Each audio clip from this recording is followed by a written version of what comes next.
नमस्कार दोस्तों, स्वागत है आपका आपके अपने यूट्यूब चैनल जेवर स्टडी में, जिसमें एक बार फिर हम लेकर आए हैं आपके लिए 20 क्वेश्चंस का एक इम्पॉर्टेंट सेशन, जो कि आने वाले एग्ज़ाम्स में आपके लिए बहुत ही हेल्पफुल होगा।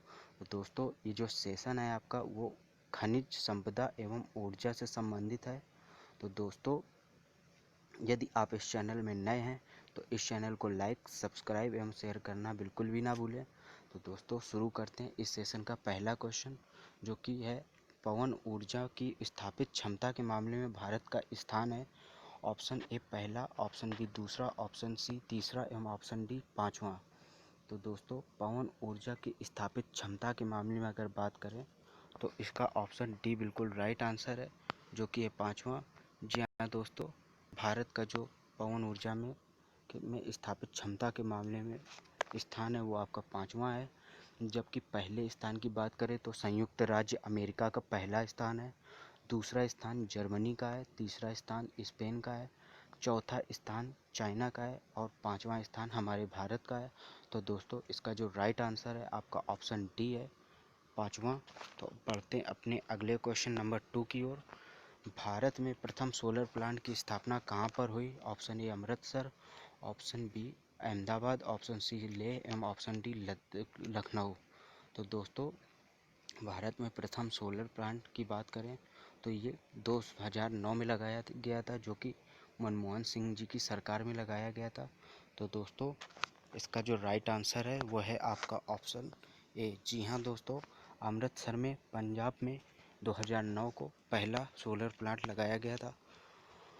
तो दोस्तों, इसका राइट आंसर आपका ऑप्शन ए है, यानी प्रथम जो सोलर प्लांट अमृतसर में लगाया गया था। जबकि सोलर ऊर्जा एनर्जी यानी सौर ऊर्जा की बात करें तो भारत में पहला स्थान कर्नाटक का आता है सौर ऊर्जा में।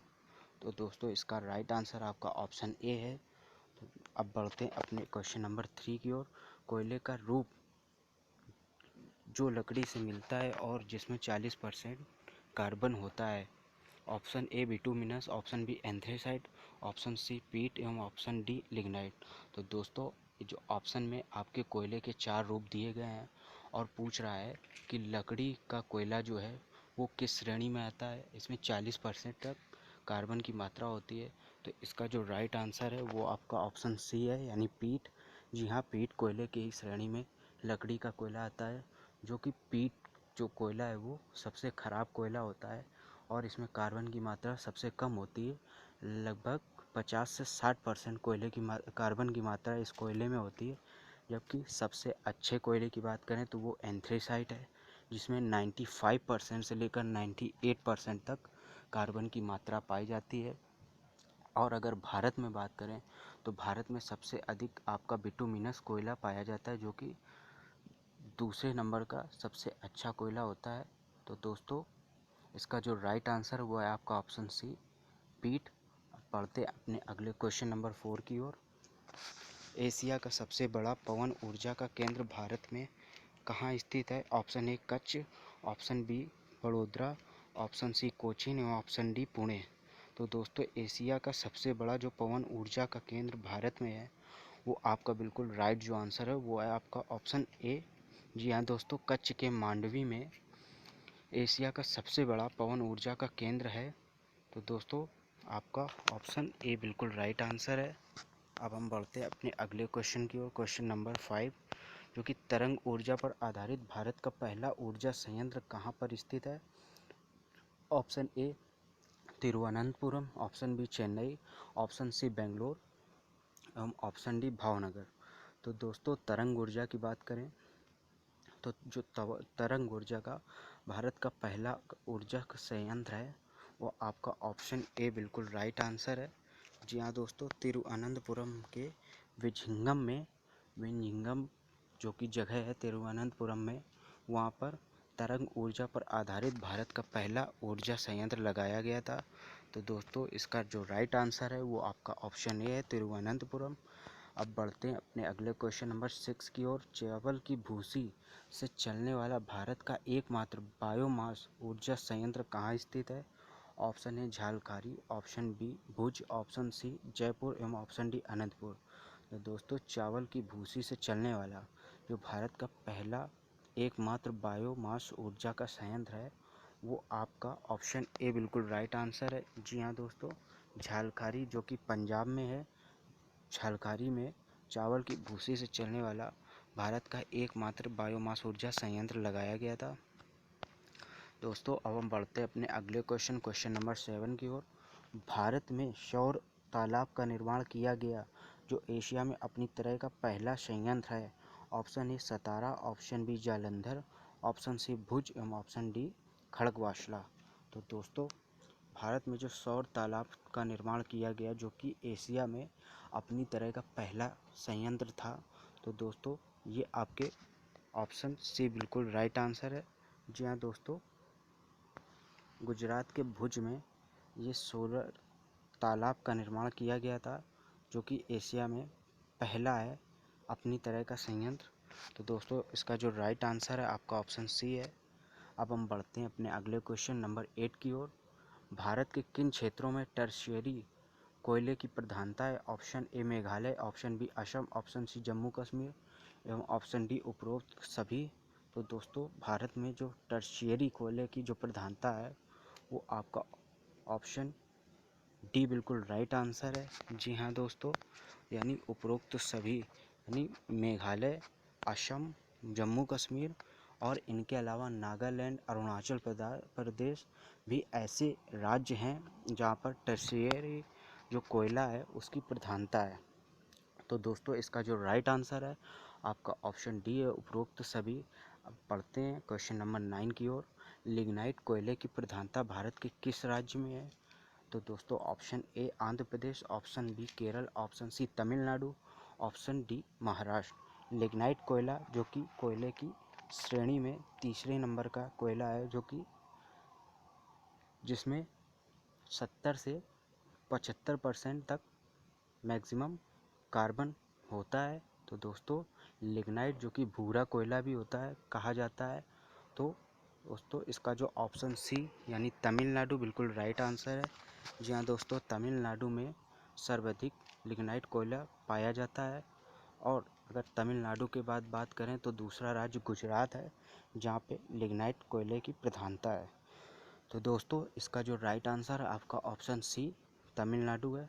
अब बढ़ते हैं अपने अगले क्वेश्चन की ओर। Question number 10। भारत में पहला परमाणु ऊर्जा संयंत्र किस वर्ष स्थापित हुआ था? ऑप्शन ए 1970 ईस्वी में, ऑप्शन बी 1972 ईस्वी में, ऑप्शन सी 1969 ईस्वी में और ऑप्शन डी 1980 ईस्वी में। तो दोस्तों भारत में पहला परमाणु ऊर्जा संयंत्र की बात करें तो आपका जो राइट आंसर है वो आपका ऑप्शन बी है, यानी 1972 ईस्वी में जो पहला परमाणु ऊर्जा संयंत्र तारापुर महाराष्ट्र में लगाया गया था और ये संयुक्त राज्य अमेरिका की मदद से लगाया गया था। तो दोस्तों परमाणु ऊर्जा आयोग जो कि अक्टूबर 1948 में स्थापित हुआ था और पहला जो परमाणु ऊर्जा संयंत्र है वो आपका ऑप्शन बी 1972 ईस्वी में लगाया गया था। तो इसका जो राइट आंसर है वो आपका ऑप्शन बी बिल्कुल राइट है। अब बढ़ते हैं हम अपने अगले क्वेश्चन नंबर 11 की ओर। भारत में सर्वाधिक अभ्रक किस राज्य में पाया जाता है? Option A Andhra Pradesh, option B Bihar, option C Rajasthan एवं ऑप्शन डी कर्नाटक। तो दोस्तों यदि अभ्रक की बात करें तो अभ्रक आपका जो कि बिना सीड वाला भारत में पाया जाता है और बिना सीड वाले अभ्रक में भारत का पहला स्थान है। तो दोस्तों अभ्रक जो है वो आपका ऑप्शन ए बिल्कुल राइट आंसर है जो कि आंध्र प्रदेश है। जी हाँ दोस्तों, अभ्रक की प्रधानता आपके आंध्र प्रदेश में सर्वाधिक है जहाँ पे 72% अभ्रक पाया जाता है। टोटल जितना भारत में पाया जाता है उसका 72% आपका आंध्र प्रदेश में पाया जाता है। और दोस्तों जो अभ्रक का मुख्य अयस्क है वो पैग्मेटाइट है। तो दोस्तों पैग्मेटाइट जो कि अभ्रक का अयस्क है और बिना सीड वाला अभ्रक भारत में पाया जाता है और ये विश्व में पहले स्थान पर है भारत का नाम बिना सीड वाले अभ्रक में, जबकि सीड वाला अभ्रक जो कि ऑस्ट्रेलिया में पाया जाता है और विश्व में ऑस्ट्रेलिया का पहला स्थान है सीड वाले अभ्रक में। तो दोस्तों इसका जो राइट आंसर है वो आपका ऑप्शन ए है। अब हम बढ़ते हैं अपने अगले क्वेश्चन की ओर। Question number 12। जब चूना पत्थर में मैग्नीशियम की मात्रा 45% से अधिक होती है तो वह कहलाता है option A magnesite, option B dolomite, option C Epsom एवं ऑप्शन डी जिप्सम। तो दोस्तों चूना पत्थर जिसमें मैग्नीशियम भी होता है और कैल्शियम भी होता है, तो दोस्तों जब मैग्नीशियम की मात्रा 45% से अधिक होती चूना पत्थर में तो इसका जो राइट आंसर आपका ए है, ऑप्शन ए डोलोमाइट इसका राइट आंसर है। जी हाँ दोस्तों, जब मैग्नीशियम की मात्रा अधिक होती है तो 45% से अधिक होती है तो उसे डोलोमाइट कहते हैं। और जो डोलोमाइट है वो कैल्शियम एवं मैग्नीशियम दोनों का अयस्क है दोस्तों। और यदि मैग्नेसाइट की बात करें जो कि मैग्नीशियम का अयस्क है MgCO3, और एप्सम जो कि MgSO4 7H2O ये भी आपका मैग्नीशियम का अयस्क है। जबकि जिप्सम की बात करें तो जिप्सम आपका कैल्शियम का अयस्क है CaSO4 2H2O एवं डोलोमाइट भी कैल्शियम का भी अयस्क है और मैग्नीशियम का भी अयस्क है। डोलोमाइट में अगर मैग्नीशियम की मात्रा अधिक होती है तो वो मैग्नीशियम का अयस्क हो जाता है, और यदि कैल्शियम की मात्रा अधिक होती है तो वो कैल्शियम का अयस्क हो जाता है। तो दोस्तों इसका जो राइट आंसर है वो आपका डोलोमाइट है, ऑप्शन बी। अब बढ़ते हैं हम अपने अगले क्वेश्चन की ओर। क्वेश्चन नंबर 13, भारत में पवन ऊर्जा में प्रथम राज्य है। Option A Andhra Pradesh, option B Maharashtra, option C Goa एवं ऑप्शन डी तमिलनाडु।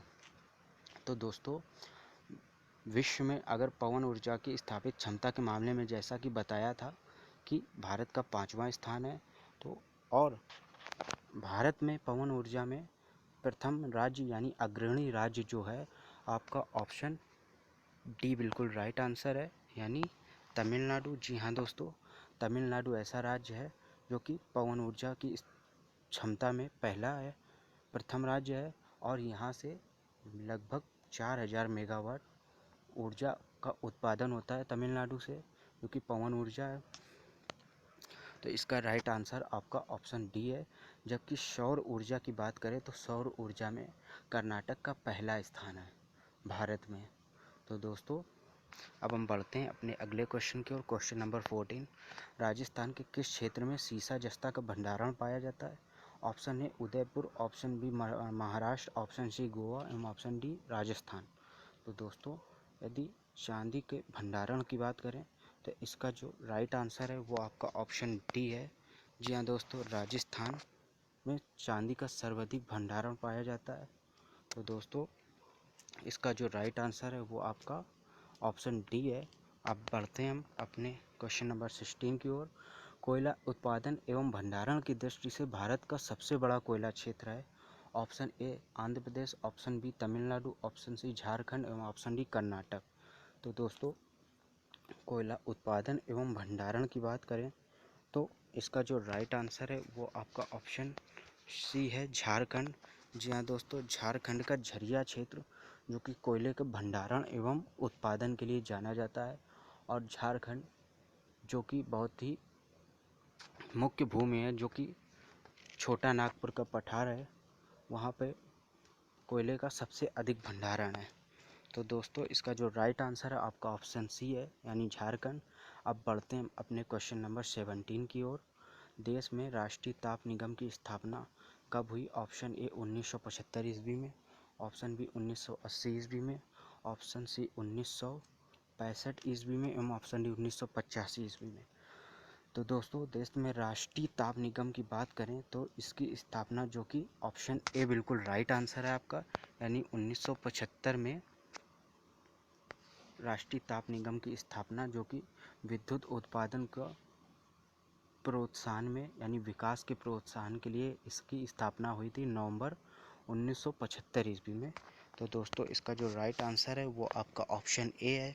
अब हम चलते हैं अपने क्वेश्चन नंबर 18 की ओर, जो कि अल्ट्रा मेगा पावर प्रोजेक्ट के अंतर्गत लगे ताप संयंत्रों की उत्पादन क्षमता है।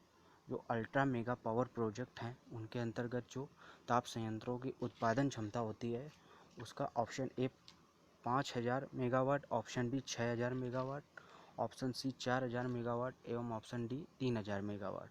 तो दोस्तों यदि अल्ट्रा मेगा पावर प्रोजेक्ट की बात करें तो इसका जो राइट आंसर है वो आपका ऑप्शन सी है, यानी 4000 मेगावाट।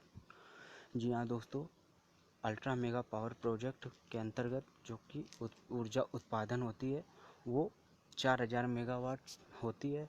और जो देश का पहला अल्ट्रा मेगा पावर प्रोजेक्ट था वो आपके गुजरात के मूंदा में लगाया गया था, जो कि पहला था भारत का अल्ट्रा मेगा पावर प्रोजेक्ट। और ये टाटा पावर कंस्ट्रक्शंस की मदद से भारत में 2007 में लगाया गया था। तो दोस्तों इसका ऑप्शन सी बिल्कुल राइट आंसर है। अब हम चलते हैं क्वेश्चन नंबर 19 की ओर। भारत में पहला बायोडीजल संयंत्र कहाँ पर लगाया गया? यानी भारत में जो पहला बायोडीजल संयंत्र है, option A Kerala, option B Assam, option C Andhra Pradesh, option D Gujarat. तो दोस्तों भारत में जो पहला बायोडीजल संयंत्र है वो आपका ऑप्शन सी बिल्कुल राइट आंसर है। जी हाँ दोस्तों, आंध्र प्रदेश में लगाया गया था आपका बायोडीजल का संयंत्र, और ये आंध्र प्रदेश के काकीनाडा ज़िले में, जो कि 2007 में ही लगाया गया है। तो दोस्तों इसका जो राइट आंसर आपका ऑप्शन सी है, यानी आंध्र प्रदेश। अब चलते हैं क्वेश्चन नंबर 20 की ओर। भारत की प्रथम जल विद्युत परियोजना किस वर्ष शुरू हुई थी? तो दोस्तों ऑप्शन ए 1893 ईस्वी, ऑप्शन बी 1894 ईस्वी, ऑप्शन सी 1897 ईस्वी और ऑप्शन डी 1896 ईस्वी में। तो दोस्तों भारत की जो प्रथम जल विद्युत परियोजना थी वो आपका ऑप्शन सी बिल्कुल राइट आंसर है, यानी 1897 ईस्वी में आपका जो पहला जल विद्युत परियोजना है वो आपकी 1897 ईस्वी में शुरू हुई थी। और ये दार्जिलिंग में पहली बार शुरू हुई थी, जो कि 1897 ईस्वी में हुई थी। और जल विद्युत ऊर्जा की बात करें तो बहते हुए नदियों के बहते हुए पानी या गिरते हुए पानी से टरबाइन चलाकर जो ऊर्जा प्राप्त होती है उसे जल विद्युत ऊर्जा कहते हैं। और दोस्तों जो बगलिहार परियोजना है, जो कि जल विद्युत परियोजना है, जो कि बहुत ही इम्पोर्टेंट है, जिससे 900 मेगावाट ऊर्जा का उत्पादन होता है। तो दोस्तों जो जल विद्युत परियोजना है पहली बार दार्जिलिंग में, भारत के दार्जिलिंग में, जो कि पश्चिम बंगाल में है, वहाँ से शुरुआत हुई थी। और दोस्तों यदि ऊर्जा उत्पादन की बात करें तो भारत में 70% जो कि ताप ऊर्जा उत्पादित होती है, और अन्य जो हैं वो 30% में आती हैं, लेकिन सबसे अधिक जो है वो विद्युत उत्पादन ताप ऊर्जा से होता है। तो दोस्तों आज का सेशन इन्हीं 20 क्वेश्चंस के साथ समाप्त हुआ। अब हम मिलते हैं अपने अगले सेशन में, जिसमें आपको और इम्पोर्टेंट से इम्पोर्टेंट क्वेश्चन का सेशन लेकर आएंगे। तब तक के लिए धन्यवाद। नमस्कार दोस्तों।